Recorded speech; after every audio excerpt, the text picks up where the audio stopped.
Oh, this is a follow-up video to the first video I made in this series, which I believe is called something about why perspective is everything and constructs.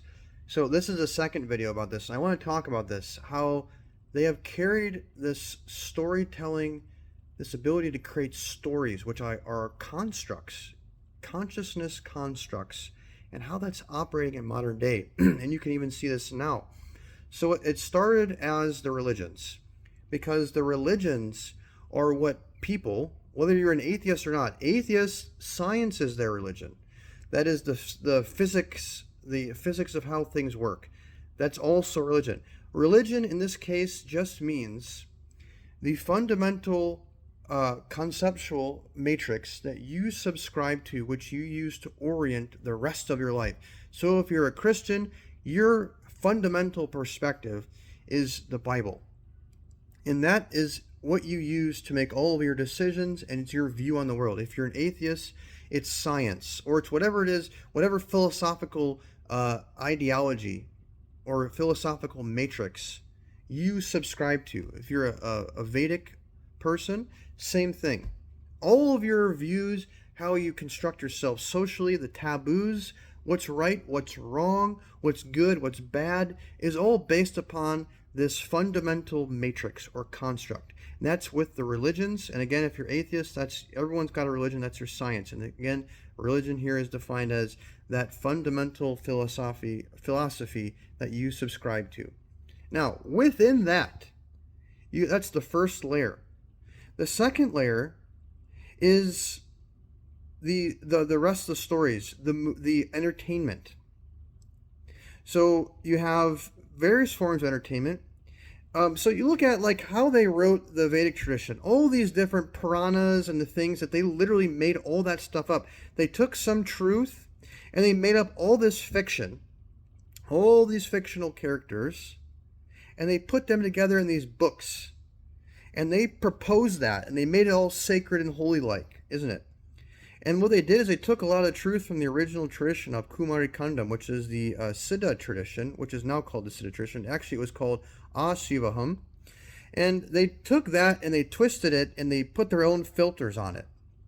And they added to it, and a lot of it is actually coded in so that those in the know, the elite, they themselves have the code to understand what the stories mean. But the rest of the people don't. And so they see them and they take them verbatim, and everything's all messed up. Now, look at the same group of people who survived and the same lineage has been up until very recently in power.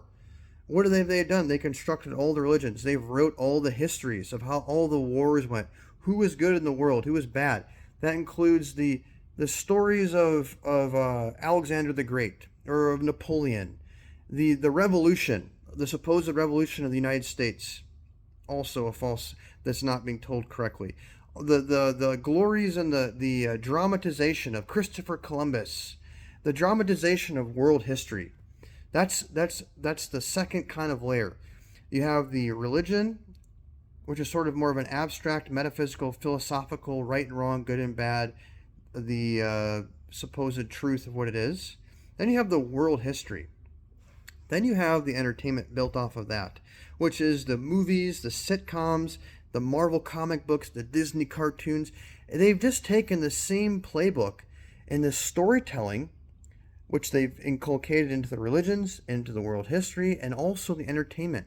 The news media, the politics, also a story. It's dramatization, it's entertainment, it's not real. Politics as it's presented is not how it actually works. Okay, so we all know that the globalists are running the countries. The countries are extensions of the globalists. They're the octopus tentacles of the central thing of the world. And like this, nothing is what it seems. The entire world, when you look at it, is not the way that it's supposed to be, including the religions, including the world history, including the politics, all of it. Now, why am I saying this? What does this tie back into? Why this is why are they doing this?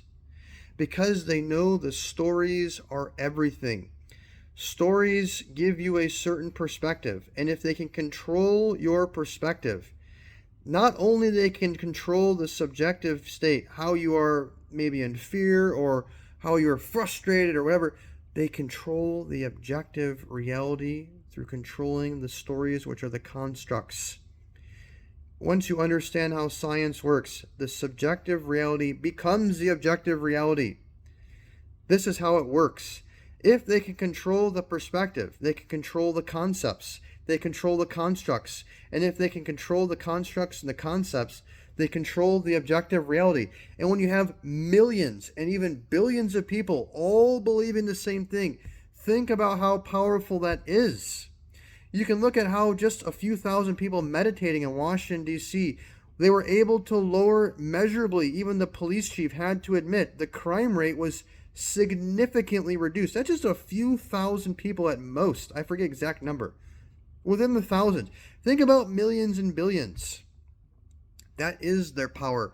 That is why humanity has to learn the lesson of giving the power away. What does giving the power away mean? Believing, swallowing information without chewing, without wanting to know the truth. It is just this state of denial, which is born out of fear. We have to snap out of the denial and stop taking things for granted. And we have to have a deep, deep desire and love for truth. That is the most important thing. We have to have a desire and integrity and love for truth. That truth has to be the priority. That we cannot settle with anything less than the truth. And from that desire comes the attraction, so-called, of the information. Because here's the truth. The truth is, number one, defined as that which does not change. And the truth is already inside of you. It's not something you have to learn or something you have to get. It is something you have to remember. Because without the truth, you wouldn't be here. The truth is what is sustaining you to live out this fantasy reality. All the filters, which is all these perspectives and this conceptual matrix you have built upon top of the truth.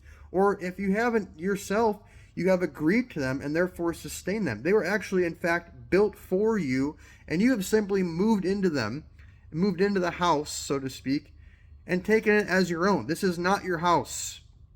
This is not your home. You are not at home in the not truth, which is that which changes, ups and downs, good and bad, right and wrong, duality, dichotomy, pain and suffering. That is not your house. Your house is the house of truth, that which does not change, the immortality, the eternalness. That is you. You are God. God is defined as the truth, that which does not change, and the expression of truth, which is love. That is God. And that is why God is associated with the ability to create, sustain, and destroy. You are the creator of your own reality. You choose to create by choosing to what you believe and love. You sustain it through your own love. And you destroy it when you decide to believe into something else. Then the information changes and relationships change, circumstances change. You are creating, sustaining, and transforming your own life. You are God. You are the Holy Trinity. You are all of that. Subjective is always first, the microcosm, and from the microcosm it's projected as a subjective thing. So God is not outside of you. You are God. If you understand what God means, and you stop with the stories, the constructs, the matrices of an old man in the sky, or some pantheons of beings who are out there. It's not that they aren't there. You are God, though. Nothing exists outside of you. The constructs, the gods and goddesses, they are aspects of you in your entirety, in your completeness. You are not this individual. You are not limited to this individual expression of yourself. That is through your choice to collapse a very small, narrow bandwidth of an unlimited palette. And these constructs, which we are choosing to believe in, we are bringing them to life. That's why there's something called loving unwisely. Loving unwisely means loving unwisely. What is wise? Wisdom is born out of truth. Loving unwisely means loving that which is not truth. And when you love something that truth, it destroys you. It creates suffering. It creates duality, dichotomy, ups and downs. Therefore, love is a raw source of energy. It is power itself. And when you invest power into something that is not good, you get to enjoy the fruits of that. That's why you want to love the truth. Truth is that which does not change. It is the original divine state we are all in before the fall, which is the fall into duality, pleasure and pain, suffering and enjoyment. We're going back to the original state, which means we are removing the filters of the untruth and remembering who we are, because it's already inside of you. That's why Jesus, the teaching is there, the kingdom is within, and there is truth in that. The truth is, the kingdom is within. That has always been within you. You have to go underneath the filters and stop being in denial. You have to have a certain intensity against denial. You have to refuse denial. You have to refuse that which is not true and make truth your God. You have to worship and adore the truth. That is a conquest. That is something that you are seeking, the truth. And you are not doing that through constructs. You are doing it through your own understandings and observations with the right perspective. So I want to, again, invite you to watch the playlist on my channel called Tamil Revelations. That's going to help change your knowledge structure and show you how all the stuff that you believe in, whether you're a Vedic Hindu, whether you're a Christian, all this stuff, is all constructs. Now, again, there are truth in the constructs. Don't get me wrong. There are seeds of truth. But here is the mastery of why they're so powerful and why they're so evil. Is because they use the truth and they build a prison around the truth. So while there is truth within the construct, but if you believe in the construct in its entirety, the way that it's presented to you, it will only take you so far. It will put you into a very nice prison where you're very comfortable and you feel good about yourself because you think you are believing and acting in the right way based upon living something that is a construct, which there is a certain virus. There is a certain virus in it. If you want to look at computer software in and of itself, there can be a good computer software. It does what it's supposed to do. But if you put a little virus into it, it's not going to quite work the right way. And the end result of that is some sort of errors on the back end when it actually manifests. So it's going to put you into a box. That's how it works. They attract bees by putting some honey into it, but then they poison the honey or they poison the milk. That's how they operate. And how they do this is by taking and creating these stories and injecting in them some seeds of truth, but then poisoning the truth with a bunch of fake stuff that perverts it and changes and gives you the wrong perspective. Okay, I'm going to stop my rant here. If you want to hear me rant more about this, leave a comment below and let me know in general, feedback, comments, questions. As always, if you liked the video and found it useful, give it a like so other people can see it in their newsfeed. If you want to join my private Slack group, in which we meet, do live events with biofield tuning, meditation, coaching, and other information I don't share with the general public, it's free to join. Shoot me an email at amunra19000@gmail.com. I'll put that email in the description of this video and probably a pinned comment as well. As always, wishing you the best. Happy manifesting. God bless. Om.